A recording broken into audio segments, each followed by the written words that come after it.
Whispering Hills: Attitudes of Mature Rural Appalachian HIV-negative homosexual men on their positive counterparts. Jake Nelson. HIV is a disease affecting the immune system that weakens its ability to fight disease, currently with no known cure. In the early 1980s, homosexual men were the first to be infected and since have been the most at risk. In rural areas, more heterosexist societies seem to form, perpetuating homophobia inherent in patriarchal societies.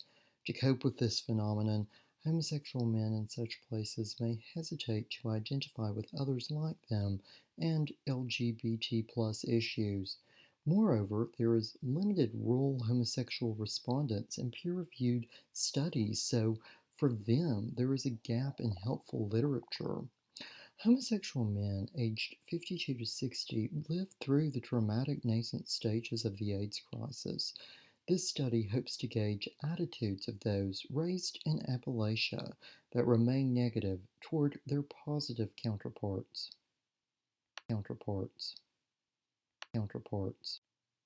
Homosexual men that were raised in Appalachia coming of age during the AIDS crisis have unique trauma and are likely to struggle with distress. This could, in fact, influence attitudes of this group, especially those who were not infected by the disease. There is too little literature on the subject to draw a specific conclusion.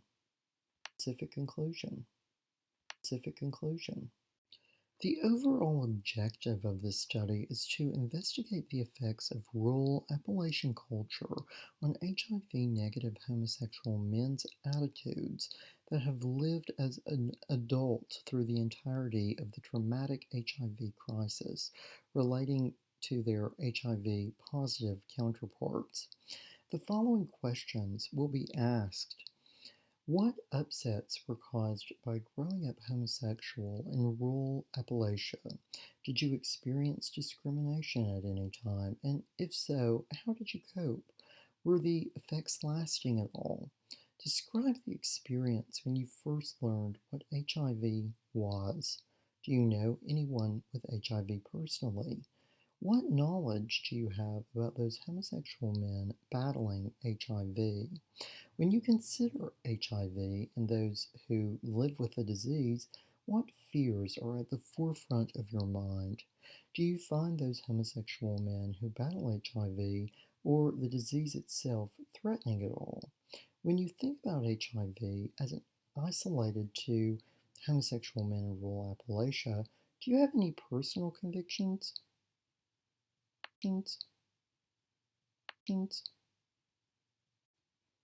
Studies such as this work toward the destigmatization of HIV, improving quality of life for those living with HIV, lowering the risk of contracting the disease, making the international medical, nonprofit, and activist community more cognizant of HIV-related issues, and using garnered knowledge to relate to similar dilemmas.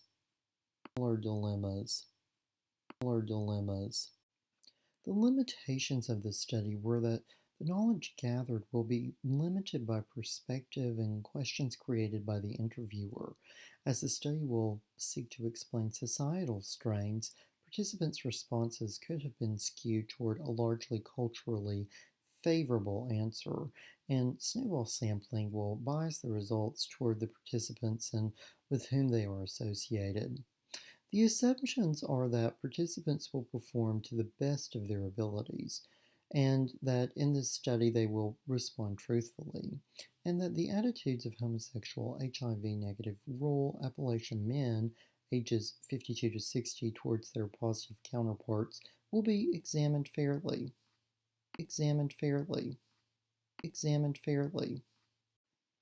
The homosexual, beyond a man that has sex with other men, is a man who identifies as exclusively having sexual attraction toward other men.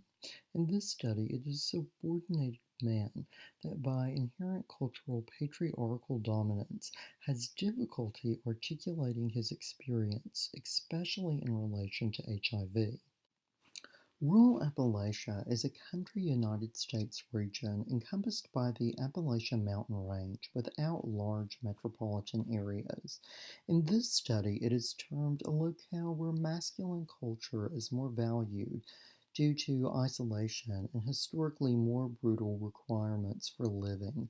To define this further, participants must have been raised in the following states: Alabama, Georgia, Kentucky, Mississippi, North Carolina, South Carolina, Tennessee, Virginia, and West Virginia, in counties that received a D, E, F, or G rating on the Index of Relative Rurality. Trauma, preconceived notions, fear, threats, and convictions are combined to define attitudes. Attitudes. Attitudes. Attitudes. Attitudes. Social construction is a process wherein a society creates something based on larger needs, values, or interests.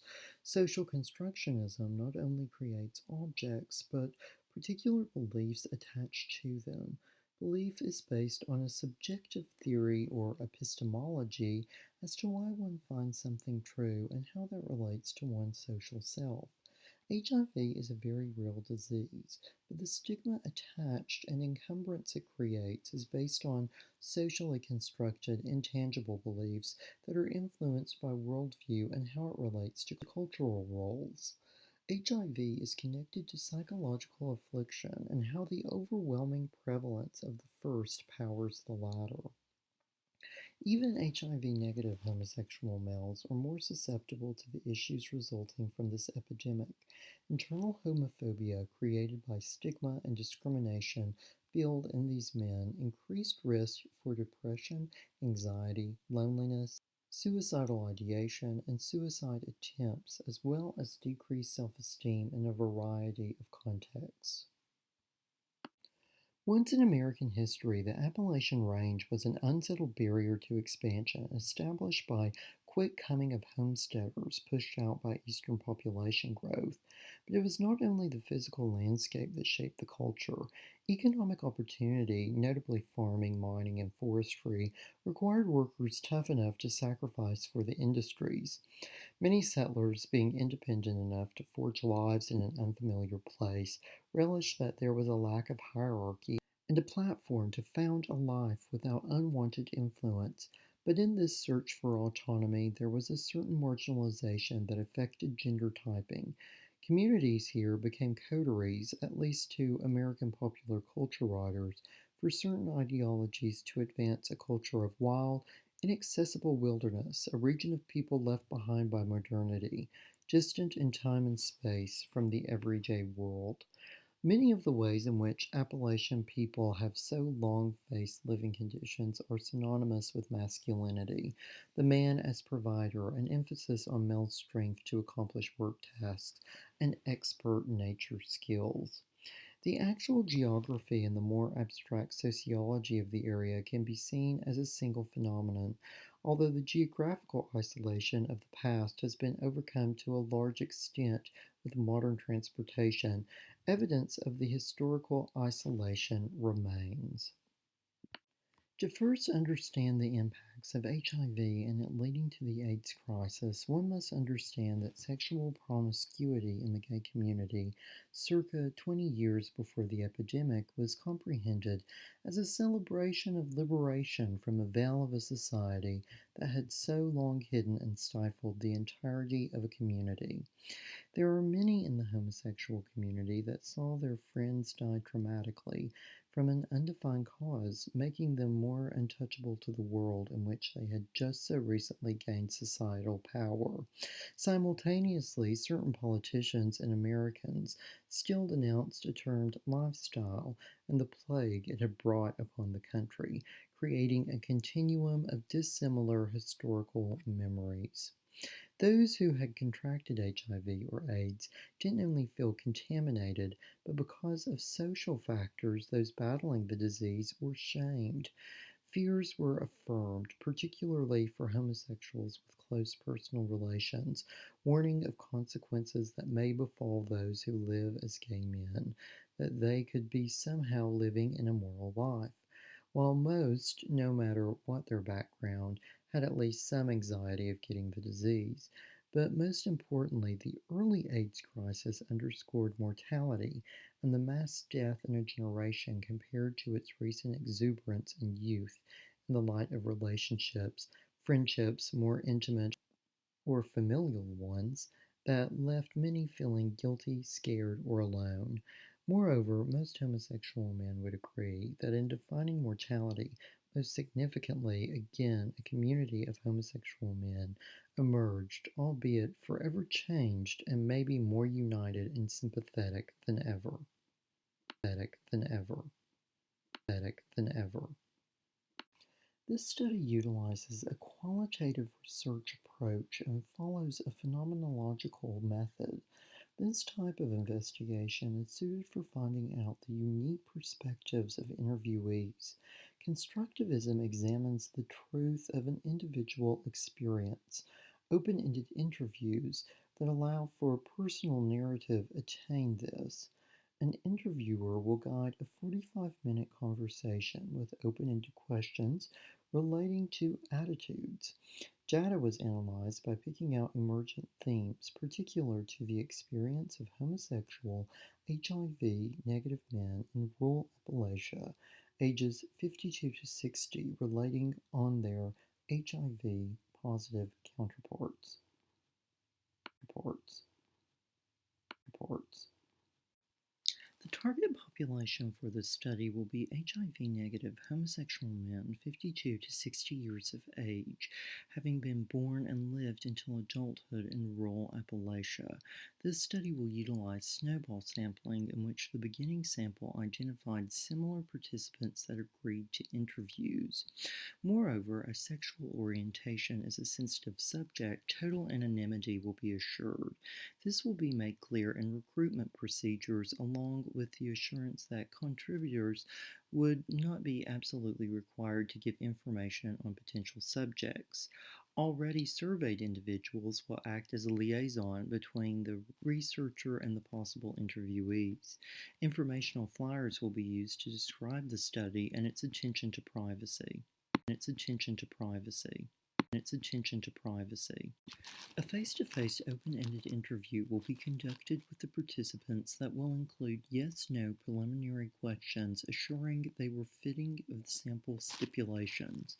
The questionnaire will relay attitudes as defined by Thurstone, preconceived notions, fears, threats, convictions, as it relates to HIV-positive counterparts. Trauma, defined by Ironman, will also be investigated as to its effect on creating beliefs having to do with attitudes.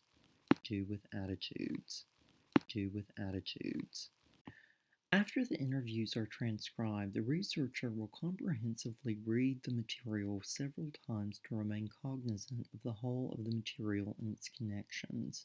Categorically indexed, data will be extricated because of its attention-grabbing nature, deviating much from other participant insight, having particular importance for the subject, occurring multiple times in the interviews, or being relevantly related to the theories discussed in the study.